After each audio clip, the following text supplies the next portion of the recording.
Hi guys, this is Erika, and in today's video I want to talk about blocks, how to identify them. But before we start, I want to remind you that we are giving away some free coaching sessions. All the details are in the description down below. And also, if you would like to receive notifications of when I release a new course or if I have a sale, you can join our mailing list. The description is also down below, and I think you can see prints down there.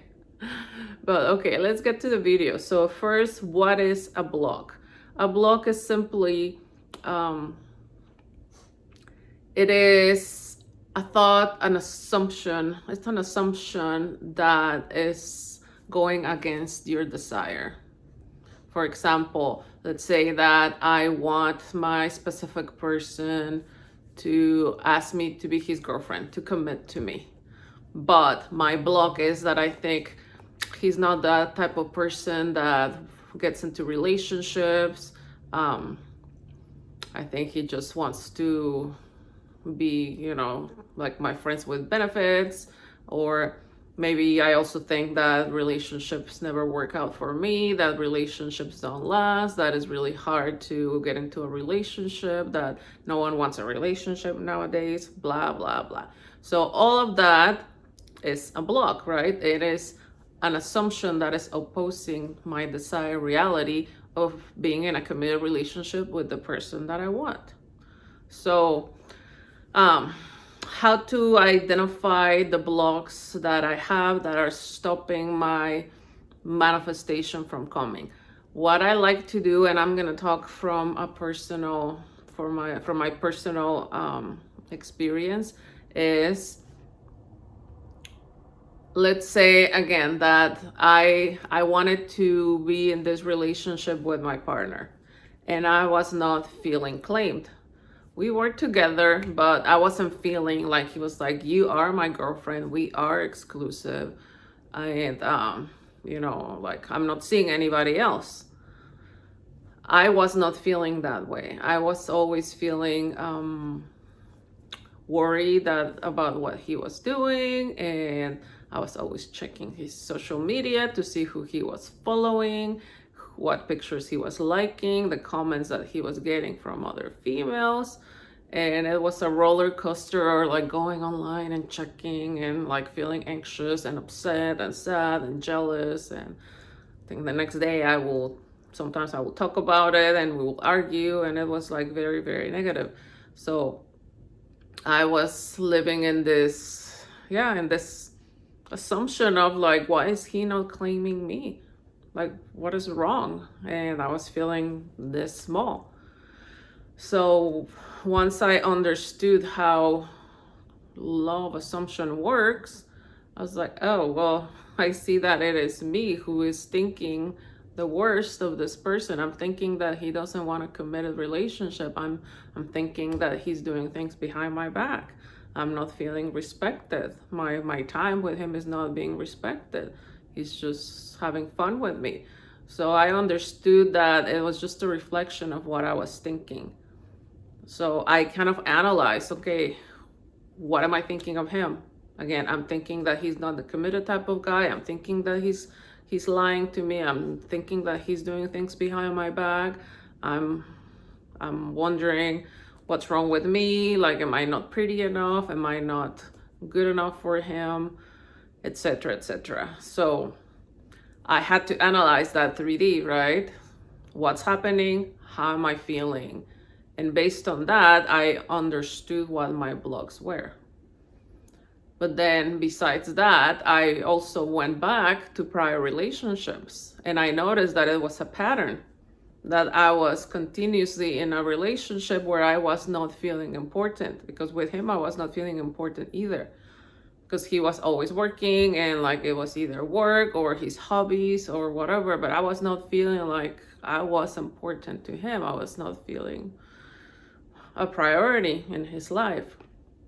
So since I was constantly thinking I'm not a priority, I'm not important to him, other things are more important to him, it kept manifesting in my 3D. So again, I analyzed, well, what happened in my previous relationship, and it was the same thing. I was with a person that I was not feeling that I was a priority. I was not feeling important. Like he was always working, and like he had another kid, and from the beginning of the relationship. So I felt like his family was important, his kid was important, and then me.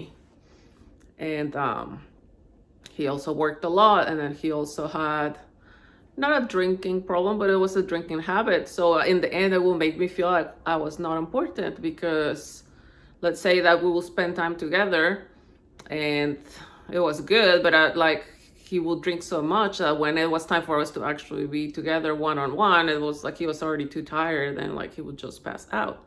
So I was not feeling important as a woman. I was not feeling adored and wanted, etc. So, and then if I analyze it so more, my dad, I think I've shared this with you guys in the channel, that my dad also had a drinking problem.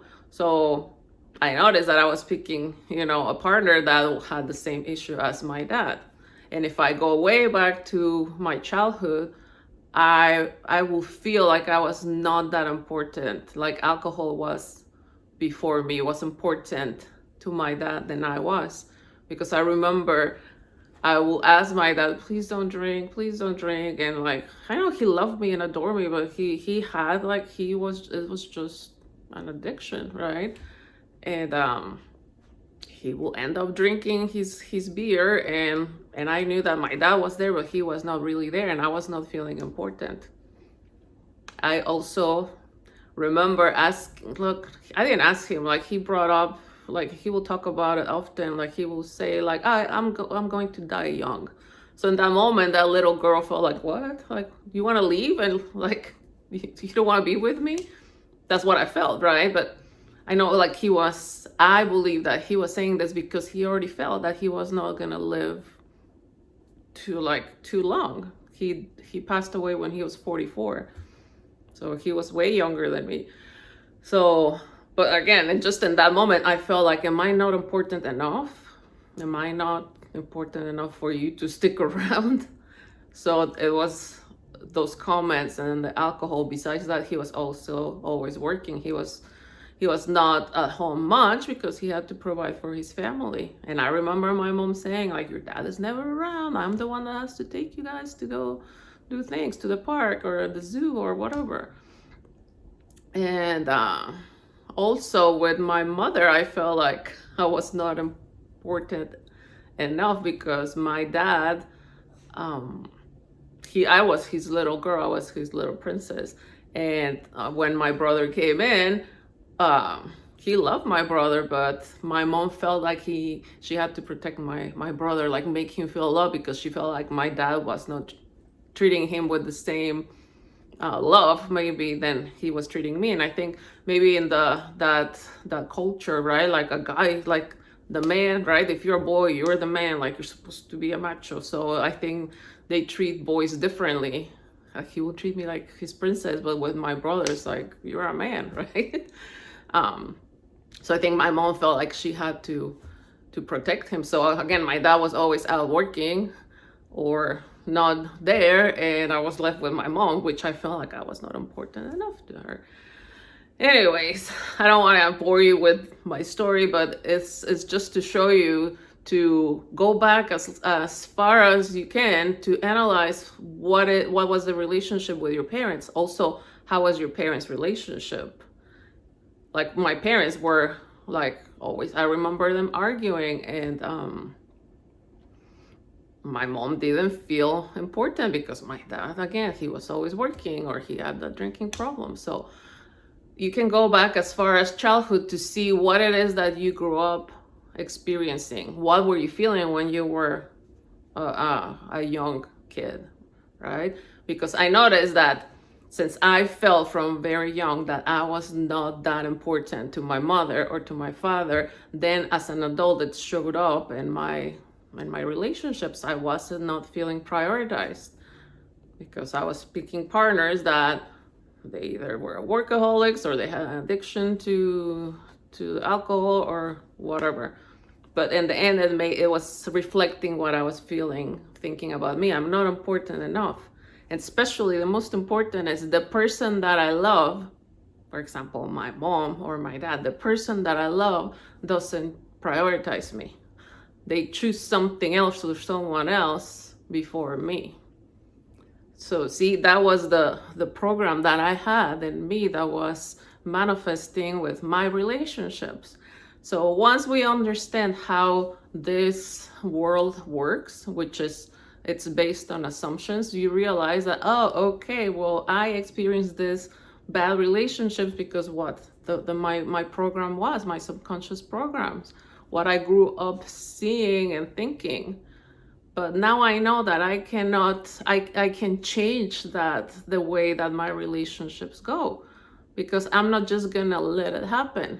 I'm going to consciously select a different story, because I know that I am the only one with free will, and that people will reflect what I think of me, what I think of them, right? So I'm not going to keep allowing life to just happen to me. I'm going to consciously select how they show up for me, what kind of relationships I have. So hopefully this helped you, right? Analyze what it is. That's why the 3D is actually your friend, because the 3D is showing you what was here before. The 3D is just a projection of your old thoughts, of your old assumptions, of your old state of mind.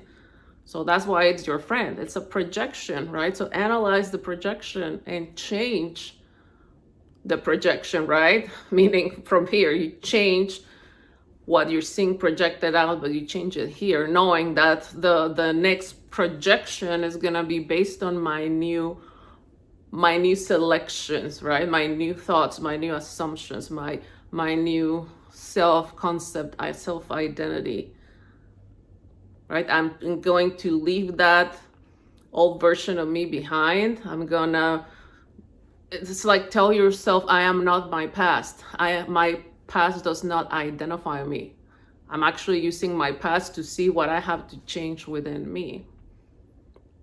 And I consciously select from now on how I want all my relationships to go, right? But I have to detach from that past.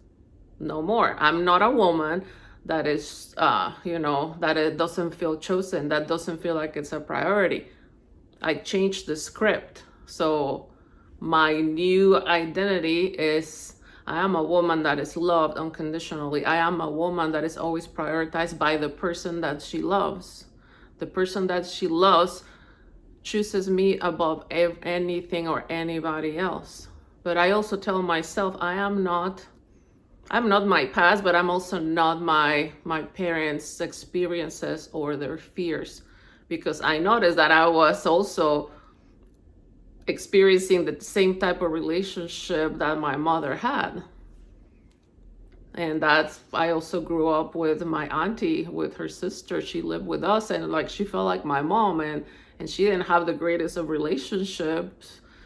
Well, just one that has lasted for decades. I noticed that I was also experiencing what she was experiencing. So I tell myself, I am not her experiences. I am not her fears and limitations, mental limitations. I create my own path, right? I kind of also tell myself, like, if it's something that has happened in my family for generations, that all the females in my family have had failed relationships, that toxic pattern cycle ends with me, because I want to experience better, and I'm sure that they will want me to experience better, but also I want better for my child and her children. So that's why I teach everything that I know to my daughter, because I want her to have a better life than I had. I don't want her to go through the hurdles that I had to go through, right? So that's my best legacy for her, the best gift that I can give her. And so yeah, that's how you can identify your blocks. Look at your current relationship or your relationships and what is going wrong. And by analyzing it, you change the script, right? Remember, we're the writer, the director, the producer, etc. So as the only one in control, just change the script. Your script, but the script of others.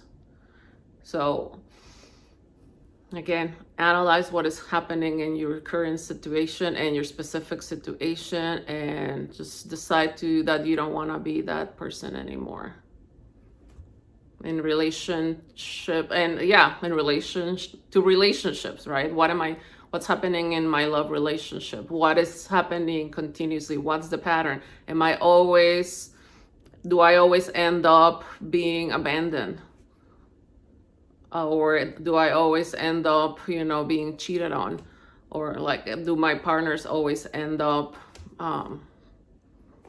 lying to me, leaving me? What is happening? What's the pattern? So analyze that pattern and then decide to change that here. How was it making you feel? If that pattern and those relationships was making you feel I'm not important, I don't feel like I'm good enough, I have a fear of abandonment, analyze what is happening and just change the script and just persist in now telling yourself a different story. I'm the most loved person in the world. Like, who I love loves me. No one can ever leave me. They always stick around because the more they get to know me, the more they get attached to me.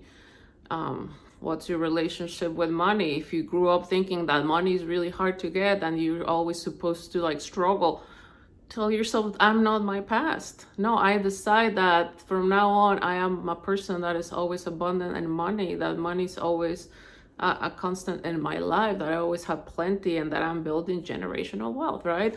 So you can analyze every area of your life. Also, how are my friendships?